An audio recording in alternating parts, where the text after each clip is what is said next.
He's like, you're used to them. I'm not. Like, I don't want to get in trouble for driving over these fucking tables. I was like, bro, fucking floor it. Drive over the goddamn tables, or I'm going to kick you in the fucking dick. You know how long it took me to set up those fucking blockades, by the way? I do. You know what? They were brand new fucking tables. It was amazing. So I ran straight. And we learned our lesson after that. We didn't set up tables or just piles of rubbish after that. We set up fucking bonfires. See you roll through that with fucking Humvee. We learned our lesson. Y'all gonna play fucking dirty. We're gonna play dirty too. They did, and Garrett was op forward for that mission. He was op forward for that op, and but I did. I drove straight through those tables, went all the way around the village, record time. Hey, somebody give me a goddamn fucking AAM or something. I mean, an RCOM. Can I get a COA, dude? Best time ever. That's hilarious. Yeah, our deployment training before we left to go to Germany. The first go around we did it in Graf, and of course everybody's out in their fucking tents and all this other shit. And I don't know if it was the motor sergeant's way of trying to make me look like a fucking dick or what it was. Personally, I didn't give a fuck. Okay, you want to give me the keys to your personal fucking truck? This is going to be parked at my barracks because you're telling me to sleep in my room while everybody else is out in the fucking field. Well, the commie guys, they're smart. They're smart. They got to put all this shit together and get their satellites up and working, but you can't work it without a gym mechanic on hand because, when it comes to mechanics, they're stupid. But, yeah, I was the only one out of the whole fucking company that stayed in the barracks. I got my personal cell phone, keys to the fucking motor sergeant's fucking truck. But yes, did I get up in the middle of the night? Yes, quite often. During the whole month of training, I probably actually got maybe 2 nights of full sleep. But yeah, everybody just looked like they had it out. Like, you fucking asshole, you're sleeping in your fucking bed. Like, look, I'd rather be out here with the equipment and just walk to fix it. You know what I mean? But yeah, it's kind of best of both worlds on that one. Well, I know both Garrett and I know about the best of both worlds when it comes to those type of situations. We both had that little run-in with being the untouchable guy. I did too when I was lower enlisted, and when we had field problems, everything else, I got dubbed as the commander's driver there for a little while. So I always got to go back to the rear, shower, get my shit, order pizza. But you know what? I wasn't like the nice guy that would just be like, hey, guys, I know y'all are, I know it's like -10 out here. And it's a really shitty, like, Fort Drum day. I'm going to go back to the rear and take a shower and grab some shit. Can I pick you up anything? Yeah, no, fuck no. I was never that guy. I would go back and get, like, 2 fucking super large pizzas and come back and sit on my cot and eat it one piece, one bite at a time, and stare at everybody and be like, you ain't shit, bitch. Unless you buy it. Because I will sell it for $5 a slice. I know all you motherfuckers just got paid. Supply and demand. But no, I'm telling you, bro. I'm telling you. I don't get me wrong. I did do that a few times, but I did hook people up too. But going back to Chris's 9mm story, here's a fun one. Have any of you guys in your career ever been just so unbelievably badass that you got accused of stealing a 9mm to kill your commander from a shower? No, I've never been that badass. I see, and see, you make it sound condescending, but at the end of this, you're gonna enjoy it. Okay, so I was in Afghanistan. It was my second deployment, and I was going through Kabul, and there was this. We were escorting these 2 reporters from FOB Airborne to Bath, and they had jumped on our cliff as we were going out, and Lieutenant Colonel's like, hey, Sergeant, we're gonna throw these 2 reporters on there with you. So I tell my guys, hey, frisk them. Let's make sure they don't have any cameras, no recording devices, anything else. If they are, stow them somewhere. Put them in the MRAP storage. And they're like, all right, Sergeant, gotcha. So take off. Heading down, easy clip, going down through Kabul. had an LHS breakdown. They were hauling a shit ton of fucking ammo back to the pool. He gets a flat or some shit. Start taking some fucking fire, right? So trying to cordon off, get everything going. Taking this fire, look up. There's this reporter, and she's got a fucking camera out the back hatch of the MRAP. Talk about like a fucking sniper's paradise, right?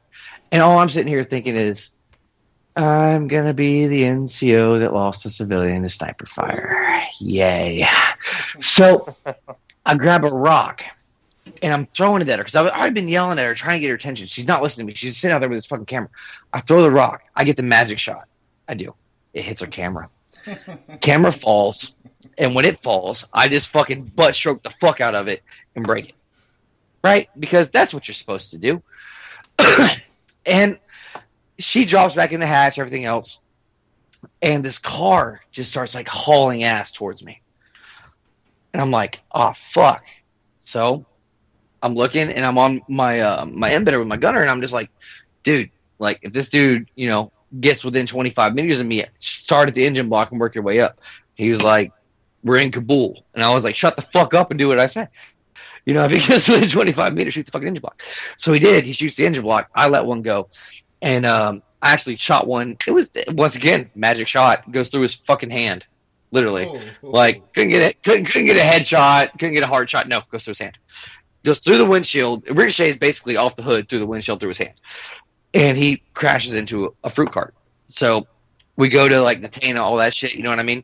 And I see this bullet hole in his hand. So I'm like, you know what? Hold one. Go grab a tampon. Bah!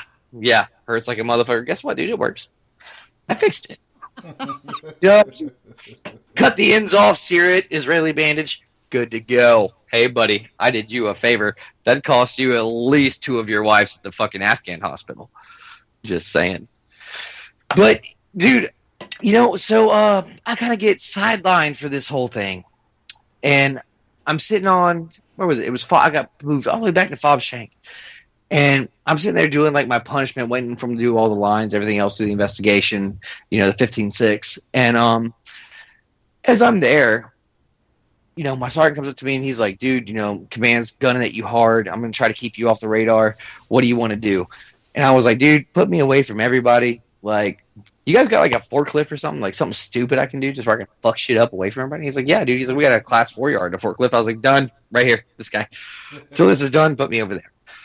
So I'm sitting out there, just, you know, running the forklift, listening to country music, dipping, which I never dip. You know what I mean? I'm doing that whole thing, like, oh, dude, this is fucking fun. And I get a call to come to the talk, go to talk. So apparently, the chaplain left his 9mm in the shower. And my commander was so paranoid because he pulled me away from my guys that when they put the notice out that there was a 9mm missing, he made a call because he thought that I had the 9mm and I was coming to end him. I was coming to take his life. Right? Now, I just want to, for the record, I had an M4 with an ACOG. Right? I had a fucking suppressor in my assault pack. Why do I need an M9 to kill you? You know, I can do it from across the fucking fob, buddy. You know, but no, you know, but it was a big deal. So they called me in. They made me this whole mental eval, everything else. And the psychologist lady, you know, the medic chick, she's just looking at me. She's an officer. And she was like, do you want to kill, you know, would you kill your commander? And I was like, oh, fuck yeah, after this? You better fucking believe it. This is stupid. She's like, that's not the right answer. Wait, Aunt. But, you know, it's, you know, that's not the right answer. So, you know, I was just like, what was that, Garrett? Oh, I didn't say anything. I was listening to your lovely story. Garrett was there for this, so I thought he was going to jump in on that. But yeah, I mean, I can if you want me to. I've got bad memory, Anthony. So maybe you could help me out. This chaplain, this priest, this Christian man of God. I have completely forgotten what his call sign was. Spartan, what was it? Spartan 69. Oh yeah, that's right. It was Spartan 69. Wow. See, now, this is a message to all you officers that go downrange. When command comes up to you, our brigade, 3rd Brigade, Spartan. So all call signs are Spartan, whatever. Brigade Sergeant Major, Spartan 7. Brigade Commander, Spartan 6. Now, when your brigade comes up to you and says, hey, your call sign indicator is Spartan, but we need a number indicator to go with that, what number do you want? The thing not to do, especially when you are one of the most hated chaplains in the entire division, the thing not to do is say, oh, I don't know, just make up whatever. This is true. That's how you end up with Spartan 69. And see, and Spartan 69, yes, would be the one who lost his 9mm. So, no, it ended up being bad for me for a little while. It ended up being bad for me. I got around it. I adapted and overcame. I did. But as far as corrective training for that particular incident, I think that was the worst type of corrective training that you can do to an NCO because I was taken away from my guys. Did any of you guys ever have similar situations? It's hard to give an NCO corrective training. It really is. You know what I mean? What are you going to make them do? Stand at the gate and render the greeting of the day to everyone that comes in? It's hard to really give an NCO corrective training. Have any of you ever seen corrective training for NCOs? Well, you think it's tough to give a NCO corrective training. The best is when you have a commander, a post commander, the commander of the 25th ID, who is over all of Afghan troops at that time in 2004, and he puts this thing out that anybody who has a misfire, into one of the clearing barrels is going to have a field grade Article 15. He comes in. He's coming back from the ISAF building, and he pops one off in the freaking clearing barrel. Not even 8 hours after he made this thing. How do you do corrective training on a 4-star general? That's well. First off, up until literally a year ago, almost to date, I never knew about ISIS doors or barrels. Okay? I never did. Never knew about them.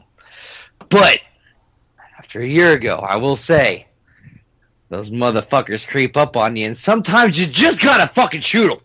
I call it killer instinct. I do. So I wouldn't, if it was an officer, I'm just gonna ream them because they're a fucking officer. But no, sometimes you gotta shoot those fucking barrels, man. Sometimes you just got. Was hiding in them. I never did it. I never did it while I was in because I just didn't want to field grade Article 15 like you said. But as a civilian, I have shot an ISIS door. I have. Yeah. And I'm lucky. Garrett was there. And I was lucky I didn't get charged with a hate crime because it went through a wall into our gay neighbor's apartment. No. Oh. So that did happen to me. And it was the night of the Super Bowl last year. And Garrett and I, we had a very interesting night last year, the night of the Super Bowl. Let me just say. Garrett ended up, and this is how you can tell how stupidly drunken decision-making process.